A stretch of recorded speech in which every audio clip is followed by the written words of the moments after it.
This region around the Great Lakes has been called the heartland. When it comes to agriculture, there's hardly an area in the world that compares. Everybody, just hold on. I don't know what we're going to have here. There's a lot of self-proclaimed geniuses out there that know the national yield, but they're all wrong. Manage money, piling in. Double digits higher. So at this point, we're in kind of uncharted territory. There's a lot of money on the sidelines. So that was a crazy one. That's what brings the viewers back. That a boy. Good morning, everybody. It's Monday, December 22nd, and this is the AgYield War Room. I'm Dan Dempsey, and I'll be moderating today's session. As always, if you've got any questions or comments, please feel free to drop us a line in the chat area. I'll be sure to get to it during the show. Overnight markets here at March corn up 3.5 at 447.25. January soybeans were up 5 3/4 at 1055, and March Chicago wheat was up 6.5 at 516.25. We had an export sales announcement here this morning. 396,000 metric tons of soybeans to China. 330,000 of that total was for 25. Excuse me, with the balance of 66,000 for 26. Also out this morning was another catch-up report for weekly export sales. This will be for the week ending 12/4. So now we've moved our way into December here. On the corn side, 1,478,900 in line with estimates. Also a good solid week for the soybeans at 1,552,100. That was at the upper end of the range for what they were looking for. On the wheat side, 381,500, not overly exciting there. Meal, 275,500 in line, and oil was 1,200. Also announced over the weekend here with President Trump's new declaration on federal holidays around the holidays, they have rescheduled some export sales reports. So first of all, the report that was scheduled to be out on Friday, December 26th, is actually going to be moved to tomorrow, December 23rd. So that will be for the week ending 12/11. And then looking ahead, Monday's report on December 29th will actually be moved to December 31st, which is Wednesday. That will be for the week ending 12/18. And then wrapping up the changes, January 2nd's report, which was a Friday, will be moved to January 5th, which is a Monday, and that will get us through Christmas. That'll be through the week ending 12/25. So we're getting there. We're getting wrapped up on catch up. We've got Christmas week this week, guys. So certainly holiday trade, thin volume, not a lot of news going on outside of, continue to look for export sales stuff. But outside of that, January options go off on Friday. So I guess with that, Dustin, why don't you kick us off with a few thoughts this week, and then we'll throw around the room. Yeah, well, it's first update, in a while for beans so far to start the day. Pretty good sized sale to China. Coming into end of the year, when you have things like gold hitting new all-time highs today, China pumping money into the economy, I think I'd say we're due for a little bit of a rebound. We'll see what the day finishes up. I mean, we're still getting that history lesson of like what the funds did. They bought, 1 billion bushels of beans on paper over the course of about a month. And then the thought was that they liquidated a lot of that over the last couple of weeks. We're still getting the catch up on that.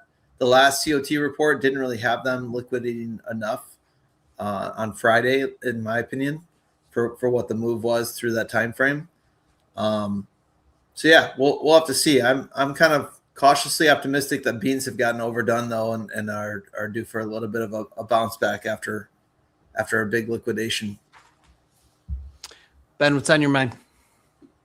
I agree with Dustin on beans. I think we've overdone it.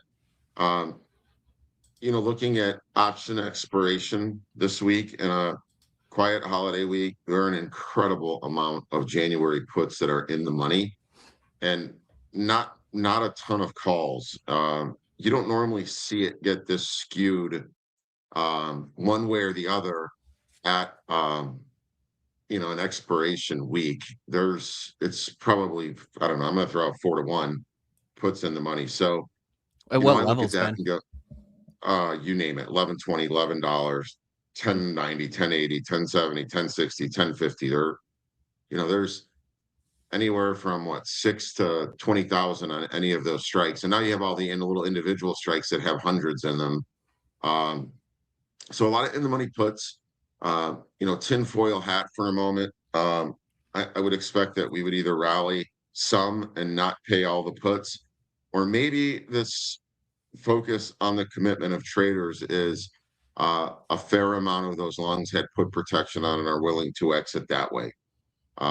So I think, on one hand, maybe some of the length gets cleaned up via puts, or we see a bounce this week as people exit puts, and maybe a little bit of both. So that really sticks out to me as something to be conscious of this week.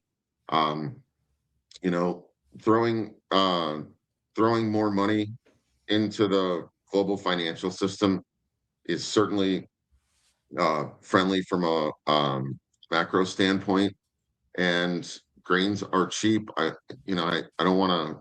It's what I want to see optimistically is that we find a bid. Not sure how much um, how much yardage we can get out of that with corn. And then you look at January report, and we've been in a 35 to 52 range since November 1st in March corn. I would expect that on that report, we at least poke our head out one way or the other on the other side of it. For now, there's buyers on breaks in corn, and there's sellers on rallies, and it's gonna. Though we talked about bean COT, corn was pretty close to neutral. So, is there an appetite for managed money to get long? And I think that decision will likely be made on the January report. I don't know that anyone would be excited about being short some of the cheapest commodities that are out there, especially when when metals have been on fire. Certainly crude's been kind of bad. It might be a time to start looking around at securing some of your fuel needs. We're a couple bucks off the lows, but pretty low prices over the last year to take advantage of. So I don't know if there's an appetite in general to be short any commodities.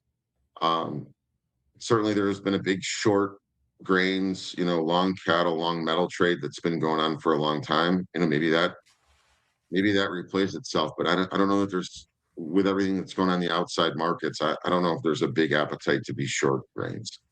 But we'll see. I think the report will have a big factor in that. If they get motivated to say, you know what, let's get long, and that would be, I think, an exciting time for corn. It was nice to see too.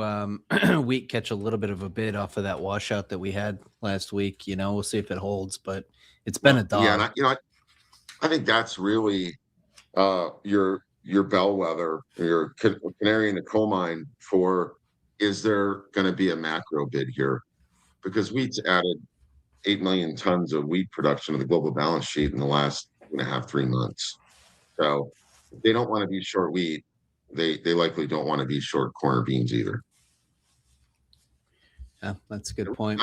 If South America turns out really well, they may pound beans a little bit later on as they get closer and closer to feeling like a crop is secured there. Very good. We're not going to beat a dead horse. It's obviously the next 2 weeks are our holiday weeks, and so things get get pretty quiet. You get a thinner trade, but at the same time, that being said, we always like to hammer home the point of, if you've got things to catch up on, whether it be sales or things of that nature, you can see some violent swings. You can come in and for absolutely no reason outside of thin markets see some print of a price that might have worked out pretty well. So something to get in touch with your consultant on. Yeah, I was going to say, Dan, yeah, you get some of these hot bids during the holidays here where, guys don't really like to move things next 2 weeks. But if there's a pretty hot bid, you can always defer the money too until next year. But just to get something priced, I think is a good play for you for sure. Yeah, no doubt. I can remember when Dustin back in the day when we were running those shifts because we were the rookies. But, it's like you come in and no clue why corn's up 15 or, stuff like that. So it can get pretty crazy, but not to say it's going to happen, but just be prepared. Well, yeah, the same thing goes for cash bids. If you're someone who's willing to haul in the next week or two, and maybe weather gets a little bit, in your area poor, processors will be bidding. They've got 2 weeks of grind or crush. They really only have 4 days of delivery because no one's going to deliver on the holiday. Very few people will deliver the day before, and not a lot will get delivered the day after. And those plants keep running. So depending on the storage capacity at that plant, they could start getting into, a pretty significant drawdown. And if you throw some weather on that, the first week of January, there might be some good basis opportunities that, wrap your head around if you can haul in that time frame. Really tough on processors when holidays fall Tuesday, Wednesday, Thursday. And I specifically mean Christmas and 4th of July weekend. So it's a tough time to be running a plant. They need to be full to the brim Wednesday going home. In the event deliveries are really light. We've seen in the East pretty good push around some of the ethanol plants trying to get last half December bushels locked in already. Very good. Well, give us a call, and our guys, we can go through that with you, and even make some calls with some of our partners and see if see what we can get if there's any pushes out there. So give us a shout. Let's move. We got a couple of minutes here. Ryland, I would say, pretty friendly cattle on feed from Friday. My question to you, and I got this question posed to me last week, was, we kind of already know it. So what's the deal? I guess if it wasn't a holiday week, you might catch a bid, but what are your thoughts here? Well, I still kind of feel like we do, the idea, I think, is, or at least the focus of this report really is going to be on placements. And to your point, yeah, it's kind of what the market was expecting. We're expecting to see sharply lower placements. They came in just a little bit below where the market was expecting at 88.8, on feed inventory at 97.9, and marketing's at 88.2. So that alone, I think you feed the bull a little bit. I mean, I think it just reaffirms the point that the southern placements are way down here, and that on feed counts are way down mainly because of the border. And it's a situation that's still not going to, at least the assurance from our government is that this isn't going to open up anytime soon with screwworm threats still out there. So, I mean, it just kind of looks like I said, I think you just keep the sentiment here. That's still going to be pretty friendly. I mean, we're calling them 1 to 2 higher this morning on the live side. That could be anywhere between 2 to 3 higher on the feeders. But, after that, what next? We rallied into this report. So you imagine that this response could be faded. But overall, still on the supply side of things, everything's still tight, and it's going to stay that way for some time. So I definitely look for a little bit of a gap today on the open here. So, I mean, we did see open interest start to increase. I do think we're starting to see the longs a lot more comfortable here, just for the sheer fact that we've been kind of consolidating. Everybody's waiting for the breakout, and nobody can really paint a bearish situation right now. So that really is just what would catch everybody off guard. It doesn't look like it's going to be something from the supply side, until we get into January and actually see the cattle inventory numbers and see if there's any kind of hopes for expansion or any kind of notable expansion on that report. So I think there's just going to be a lot of caution into that, but still, you've just got friendly supply numbers kind of all around here. And on the hog side of things, kind of a mixed close. Not really too much to go on here. It just feels like carcass is making a nice little push.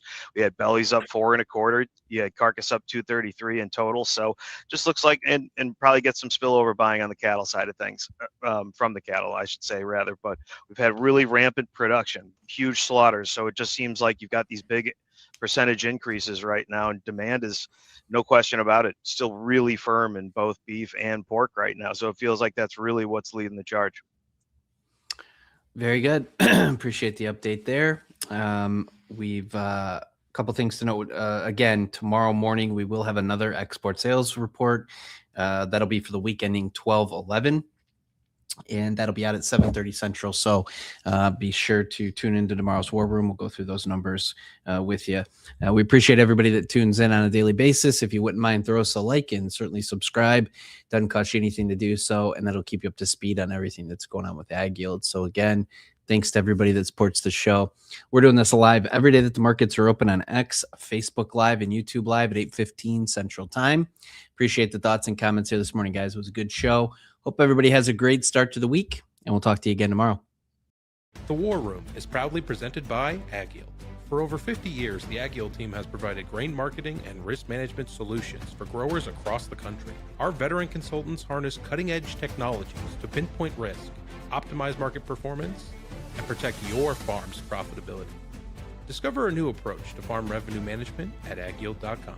Hey guys, Jack here. Be sure to support the show by hitting the like button, leaving us a comment, and subscribing to the channel for all the latest updates. Thanks for watching. We'll see you next time.